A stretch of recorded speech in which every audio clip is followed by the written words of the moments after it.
심부전, 심장이 온전하지 못하다는 뜻을 포함하는 한자가 되겠고요.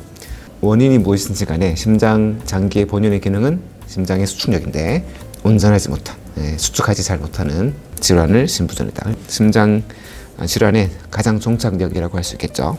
심장은 세 가지 병으로 나누어서 진료한다고 했잖아요. 저는 부정맥 전공, 전기를 고치는 사람이고, 혈관을, 수도관을 고치는 선생님도 있고, 심부전, 집이 낡은 거를 어떻게 보수하고 어떻게 아껴가지고 최대한 끌고 가는 것을 주로 진료하시는 선생님도 계십니다. 결국은 다 연관이 있는 거죠. 물이 안 들어오는 집에서 살 수도 없고 전기가 안 들어오는 집에서 살 수도 없는 것처럼 부정맥도 심장의 구조, 심장의 수축력과 뗄래야 뗄 수 없는 관계가 당연히 있을 것입니다. 보여드리는 엑스레이의 심장은 제 엑스레이입니다.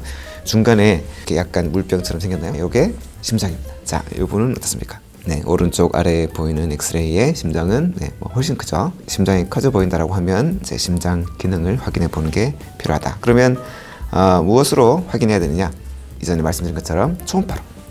초음파는 이렇게 우리가 아는 하트 모양을 거꾸로 뒤집어 놓은 모양이라고 보시면 됩니다.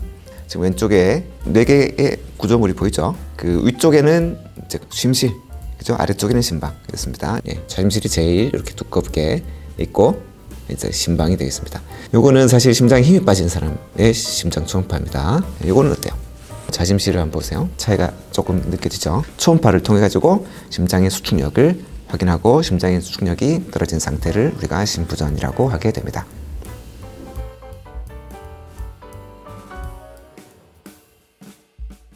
심부전하고 소맥으로 인해서 영구형 심박동기를 삽입하였는데 이거랑은 또 어떤 관계가 있는지 말씀드려 보겠습니다. 소맥은 말씀드렸던 대로 두 가지가 있죠.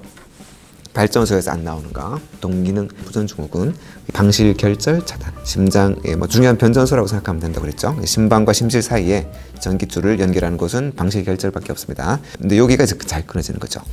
전기줄 컨트롤 타워가 심방 동결절인데 여기서 전기가 만들어져가지고 심실까지 가야 되는데 중간에 끊기는 전기줄만이 문제라면 전기줄을 고치면 대부분 해결됩니다.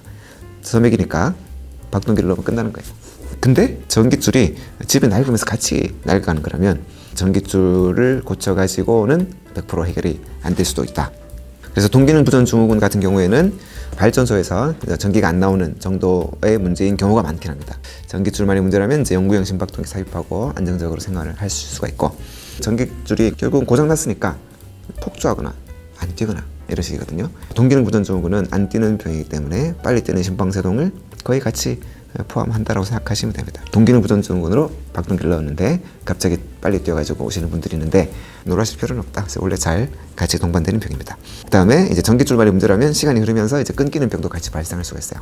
근데 영구형 심박동기를 우리가 대개는 전기줄 2개를 넣습니다. 심방에도 하나, 심실에도 하나. 그렇기 때문에 방실 차단이 발생한다고 하더라도 그거는 이제 박동기로 커버가 됩니다. 집이 낡아가는 병이라면 이제 심실 기능에 저하가 발생하는데 이것은 꼭 동기능 부전 증후군만의 문제는 아닙니다. 심실 기능에 저하가 발생한다면 왜 저하가 되는지 수도관도 찾아봐야 되고 집 자체에 어디에 문제가 있는지도 찾아봐야 되겠죠.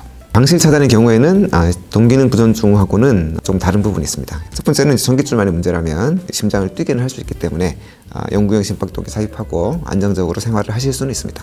심방세동은 방실 차단의 경우에도 잘 발생을 합니다. 그런 경우에는 또 천천히 뛰게 하는 약을 저희가 투여할 수도 있고요. 그 다음에 이제 집이 낡아가는 병이었다면은 박동기를 삽입했다 하더라도 심실 기능에 저하가 발생할 수 있다. 이런 개요는 똑같은데 방실 차단에서는 한 문제가 더 있습니다.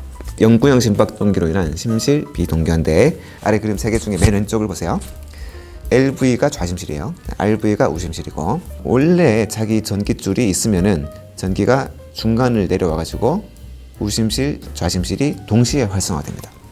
그게 정상인데 지금 전기줄을 끊겼잖아요. 그러면은 우심실에다가 전기선을 저희가 넣어요. 우심실이 먼저 활성화되는 거죠.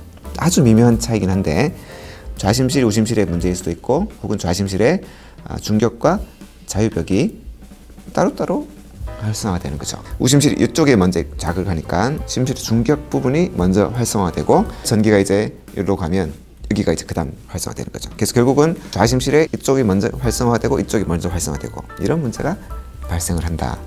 근데 박동기를 하지 않아도 좌심실 쪽으로 가는 전기줄이 약해진 경우, 좌각 차단이라고 하죠. 왼쪽 다리가 좌심실로 가는 전기줄인데 거기가 차단됐으면 좌심실의 중간이 먼저 활성화되고 그 다음에 좌유벽이 활성화되고, 우리가 립싱크라고 하잖아요. 그 싱크가 안 맞는다. 그래서 동기화가 안 된다. 비동기화, 디싱크론이라고 합니다. 영어로.